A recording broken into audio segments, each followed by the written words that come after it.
Well, hello, everyone. Welcome again to another Devo with Patrick and Jamie. We are excited that we could have you today. This is going to be an interesting one today. We are talking about what, Patrick? We're going to talk about technology in the Bible. And when I say technology, I think cell phone. But technology can be anything. And so today we're going to look specifically at the big boat, the ark that Noah built. So if you're listening and you want to read along in your Bible with us, open it up to Genesis chapter 6 right at the very beginning. Super easy. Go down to the end of that chapter to verse 11 because that's what we are going to be reading this morning. Hooray, hooray. Patrick, are you going to do the reading for us? Yeah, I am. Here we go. All right. Genesis 6. Now the earth was corrupt in God's sight and was full of violence. God saw how corrupt the earth had become, for all the people on earth had corrupted their ways. So God said to Noah, I am going to put an end to all people, for the earth is filled with violence because of them. I am surely going to destroy both them and the earth. So make yourself an ark out of cypress wood. Make rooms in it and coat it with pitch inside and out. This is how you are to build it. The ark is to be 300 cubits long, 50 cubits wide, and 30 cubits high. Make a roof for it, leaving below the roof an opening 1 cubit high all around. Put a door on the side of the ark and make lower, middle, and upper decks. I'm going to bring floodwaters on the earth to destroy all life under the heavens, every creature that has the breath of life in it. Everything on earth will perish, but I will establish my covenant with you, and you will enter the ark, you and your sons and your wife and your sons' wives with you. You are to bring into the ark 2 of all living creatures, male and female, to keep them alive with you. 2 of every kind of bird, of every kind of animal, and of every kind of creature that moves along the ground will come to you and be kept alive. You are to take every kind of food that is to be eaten and store it away as food for you and for them. Noah did everything just as God commanded him. The word of the Lord. Oh, yeah. Thanks be to God. And what a word that is, man. Crazy story, right? So we get this whole Noah thing. Noah is one of those stories. When we talk about Noah, we talk about kind of how that went down. We see it in children's Bibles. In fact, almost every children's Bible you'll ever see has the Noah story in it because it seems like a little happy story of this guy Noah walking around, and then there's these trail of animals coming 2 by 2 following him, and it's like, oh, this is great for kids. It's got animals, right? It's got a big boat. It's got this guy Noah. Yeah. Unfortunately, it also has something else that makes a little troublesome to deal with. Yeah. And that is the fact that God is cleansing the earth of sin. Right. Cleansing via a giant flood. Cleanse sounds like it's a positive thing, and the result was very positive, but it was just a huge, literally the worst flood ever. Yes, and mass destruction and mass death. Mass death. So everyone except Noah's family perishes, and only Noah's family survives, and only the animals that are in the ark survive. And when we read this, it brings up like a lot of questions for people, and some of them are questions of, well, did this really happen, or is this just a story? Some people, when they read this, think more about, well, how in the world could you fit all the, they think about the technicalities. How could you fit all these animals on the ark? Yeah. Or they look to it and think, why would God do something like that? Why, would God not know that people are going to be bad and figure this out ahead of time? And so there's a lot of different angles we can come at this story with. And I think today, though, we're going to take one of the more interesting angles, and that's the technology angle. Patrick, tell us about that. Yeah. So God tells Noah very specific directions on how it's built. Very clear. It wasn't a parable or something that Noah had to figure out. God says this is how you're to build it. The ark is to be 300 cubits long, 50 cubits wide, and 30 cubits high. Now, that the conversion for that dimensions to feet is roughly 450 feet long, 75 feet wide, and 45 feet high. So not cruise liner, like not a cruise ship size or an oil tanker size, but still, very, very big. Very big boat. Yeah. God continues to say that it needs to be made out of specific wood. It has to have rooms in it, and it has to have, openings in specific places, and it has to have 3 decks. Now, what stands out to me is the 3 decks. That's interesting. Because I always think, what animals got to be on what deck? Like, was the upper deck for like the really big animals that are really tall, or was the lower for the for all the food? But very specific building instructions that Noah had to follow out. And in that time, with the tools that he probably had, this probably took a while to build, all by hand. No power tools, no hand-driven tools that are as nice as what we have today. I imagine it took a while.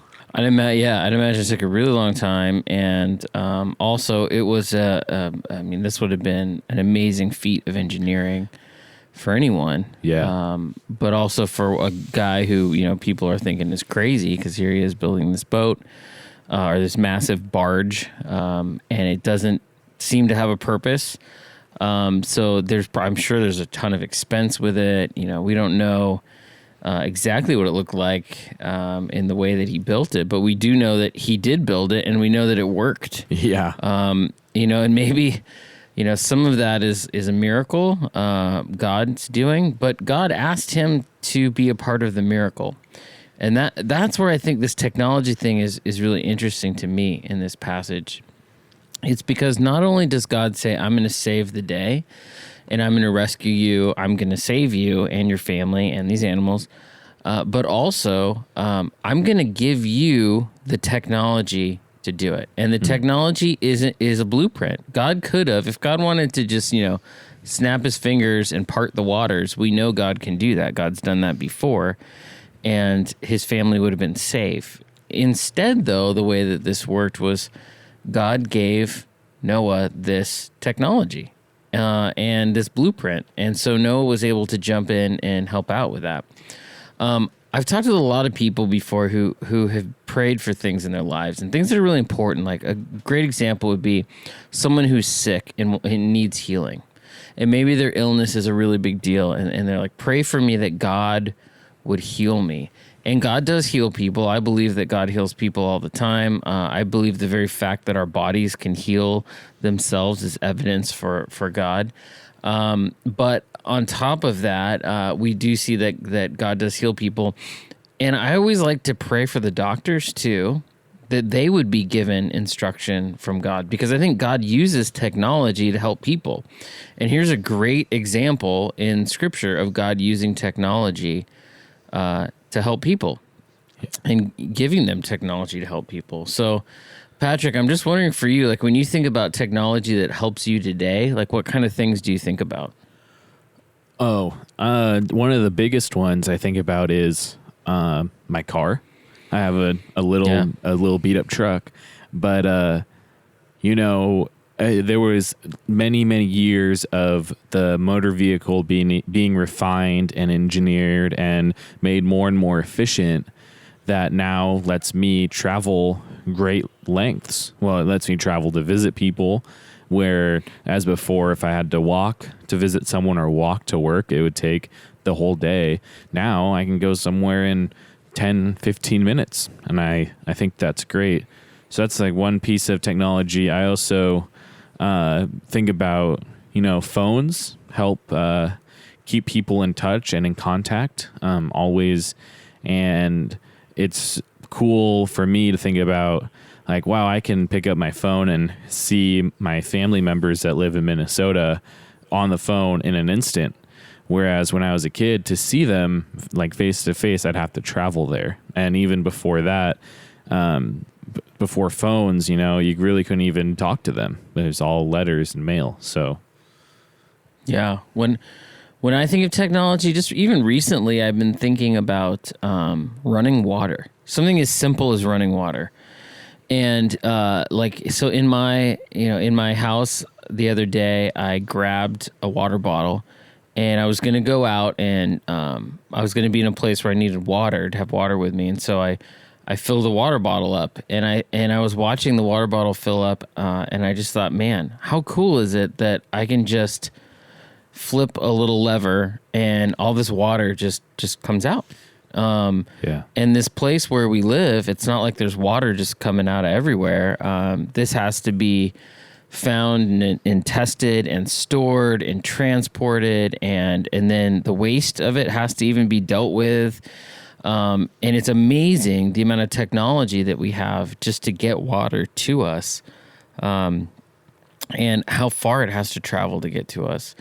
And I'm always amazed at, how technology works just to keep us alive. Yeah. Not even for like, oh, cool, we can play video games. That's technology. Well, that's great. That keeps us entertained. But even the technology that keeps us alive is pretty incredible. And I see that as a gift from God. Yeah. That God allows us to have these things. And this passage is pretty cool because it's kind of maybe not necessarily the first example, but one of the first examples of God giving people stuff, technology to use. Yeah. So, Jamie, I have two questions I want to ask you about this passage. One is kind of random, and then one is like probably going to be very deep. So, are you ready? Ooh, yeah, okay. All Let's right, go. here we go. You have done some woodworking in your past. I know that. Yeah. What is cypress wood like? Is it easy to build something with? Like, think about the size of the ark, 450 feet long. What would have it been like for Noah to be building the ark with cypress wood? Yeah. So here's the first thing about this, because, believe it or not, I have thought about this passage before and about the wood itself. And there's a little bit of uncertainty over what it means when it says cypress wood. Okay. So the actual word for cypress wood that we have, or at least that we've looked at, is it's uncertain. So they don't really know what it's from. Right. So I haven't gone as far as to figure out exactly the possibilities of it. But for something like shipbuilding, when I've seen other woods that are used, they're typically fairly heavy, dense, strong woods. So if you think being on a yacht or something, which I don't frequent yachts. I don't know about you, Patrick, if you frequent the yachting world, but I don't. A lot of woods that people might use, like you hear of teak for wooden boats. Teak is a very dense, strong wood, and it's like that because it has to be able to resist the water, and it has to be treated properly for that, and it has to be really strong. Our houses today, the building materials we use for houses, they're working harder and harder to make everything lighter weight. Yeah. Because that just makes it easier and cheaper and faster and all that. I don't know the durability of the ark. I mean, it had to endure a lot, but it also had to hold itself up, and it had to hold all the animals that were in there and whatever food they needed during a flooding condition. So that had to be pretty substantial. Today, if you think about it, the ships that we have today that are made out of a bunch of different types of materials, but the majority of them are made out of steel. Right. And because steel is something that people know how to work with, and it's super strong for how much volume it takes up and even for its weight. It's a really strong material. So back then, a cypress wood, and I think what we call cypress wood here in the States is a wood that actually is pretty dense. It grows, I think, in swamp-like conditions. It can be pretty sought after, but I'm not sure exactly what kind of wood they were using. People have, I think, made other guesses as to what kind of wood it's been, but most likely it was not lightweight. It wasn't like balsa wood or even like a 2x4. And also with a lot of wood, when you work with it, depending on what you're building, sometimes you want it to dry first and to make it lighter weight. And usually, though, if you're building something for strength, you want it to be wet a little bit so that when you nail it together or pin it together, or however the joinery that they're doing, however many thousands of years ago, you want it to be able to flex a little bit, and then as it dries out, it'll change. But again, man, shipbuilding is a whole nother thing, and it's amazing that you could build something that big, 450 feet long. We're talking about a football field and a half. Yeah. And have the whole thing be made out of wood is incredible. Yeah. One good way of thinking about that is there aren't trees that are that tall, that are that long. So here's Noah building something that is more than what would ever occur in nature. Yeah, I think about that too. It just probably was so huge and so heavy and so intense to build it. But that leads right into my second question for you. Yeah. Is once Noah was done building the ark, there was a lot of trust in the Lord that it was going to work on Noah's part. He got it built, he loaded it up, and then it had to float, and he didn't have an opportunity to test it. He didn't have an opportunity to check for leaks. He had to have a lot of trust in the Lord, and probably this was maybe one of the biggest times where he had to trust in God, God's plan that he told him that something would work, that this would work. So my question for you is, have you ever had a time in your life where you had to trust in the Lord as much as Noah had to trust in the Lord in this passage? Man, I've had to trust in the Lord in my life in a lot of different ways. I don't know if any of them can be compared to having to trust the entirety of humanity to God, right? Yeah. So, I mean, what comes to mind, and this is kind of one of these examples. When I first worked at camp, the first night I was there, we had this big staff meeting, and we were all working at this camp together for the summer. It was going to be 11 weeks of camp and a great time together. And we had this little service, and all the staff came together, and the guy who was running the camp said, if there's something that's going to get in the way between you doing what God is calling you to do, what would it be? Maybe God will put something on your heart. Maybe there's like a sin issue you're dealing with, or maybe there's something back home that you need to kind of let go of for the remainder of the camp, just so you can continue to serve God. And what God put on my heart at that point was all my stuff is going to get in the way. Because what I had done is I had just bought a new truck, a pickup truck, and I thought, you know what, I'll use this truck when I work at camp, and that'll be great. And I had bought a new drill because I was doing maintenance work at the camp, and I thought, well, I'll have this drill, so I'll be set. I'll have the right drill. I got a truck, and I had money, so I could put gas in the truck and other things like that. So I was all geared up. I had all the gear I needed, and I felt like I needed to trust in God more than in my stuff. And the interesting thing was, without even realizing it, over the course of the next week, God took away all of the things that I had. A friend of mine dropped my drill off of a 30-foot ladder, and it cracked in half. Never seen a drill do that before, but I guess 30 feet in the air, it'll do that. Wow. So I didn't have my drill anymore, brand new, cracked in half. And then my wallet, the very next day, my wallet just disappeared, gone. I thought someone stole it. I was looking around for it, couldn't find it. Oh. And that meant that I couldn't put gas in my truck. It meant that I couldn't cash my paychecks. Oh, man. I had to be completely reliant on God for food, for everything. I had to just be completely reliant on this camp. Yeah. And it put me in a weird spot because I was thinking, and it took me, I have to tell you, it took me a good week or two to figure out that this was something that God was doing. Wow.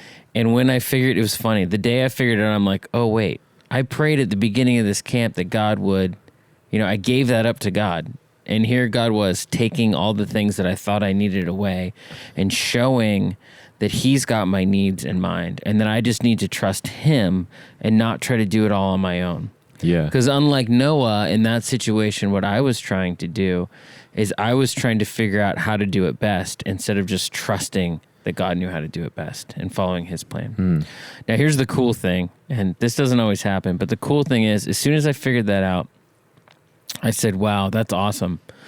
But I kind of still need gas in my car, and I still need my wallet back because that'd be a bummer to lose my wallet and all my money. And my drill is still broken.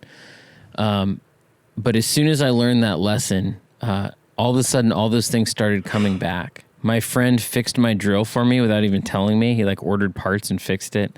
The camp I was working at was like, hey, we'll put gas in your truck. We have like a gas station here. Wow. So you can drive. Nice. And then I went and I looked under. My friend asked me, he's like, hey, can you find this thing? I looked under my bed, and there sitting on top of my bed was my wallet, which is weird because I had looked underneath there about a dozen times trying to find it, and I couldn't find it. And it was just sitting right on top. Nice. And I don't know how that worked, but I know that God had something to do with that whole thing.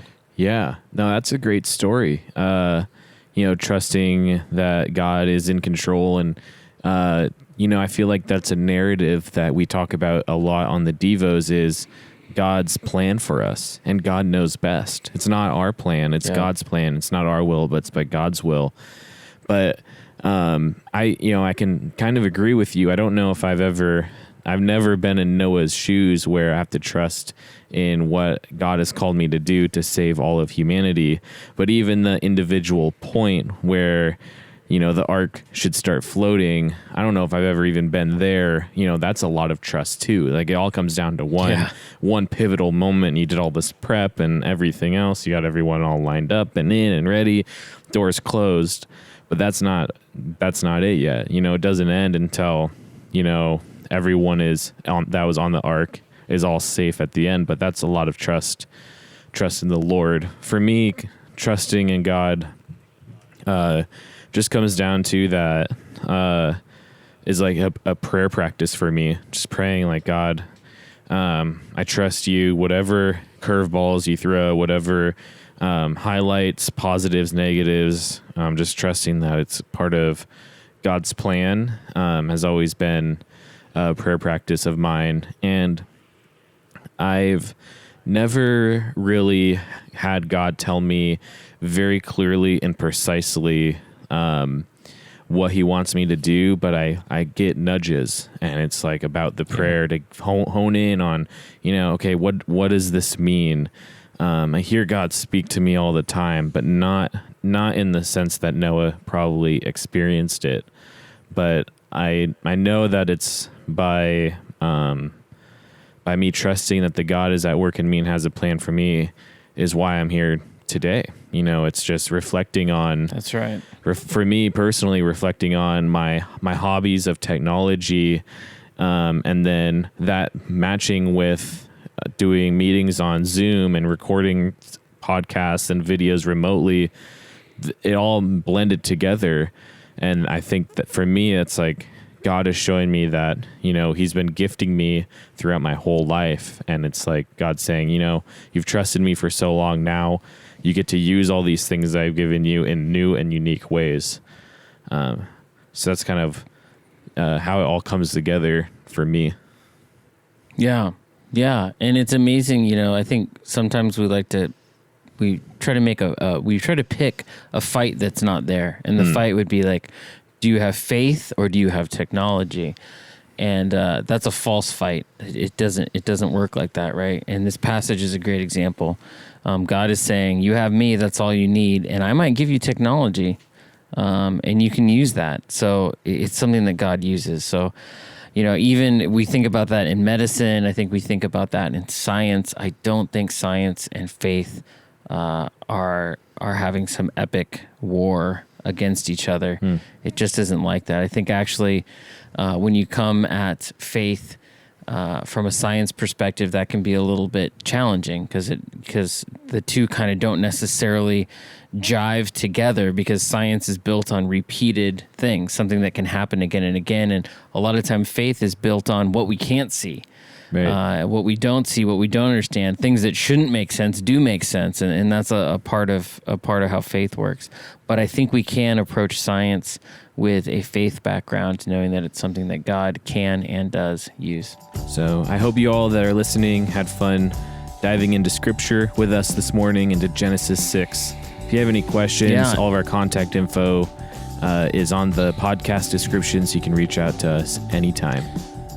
And if you have any inclinations to get more into the technology of the ark, there's a bunch of great articles out there. You can Google them and find them. And gopher wood is the word that people use for whatever that wood the ark was made out of. Unfortunately, we don't know what gopher wood is. So you can basically come up with a word and say that's what it was made out of, and you'd have just about as much understanding of what that is. So go check it out. Go Google gopher wood if you're into some more of the technology of the ark. Blessings, everyone. Have a great week.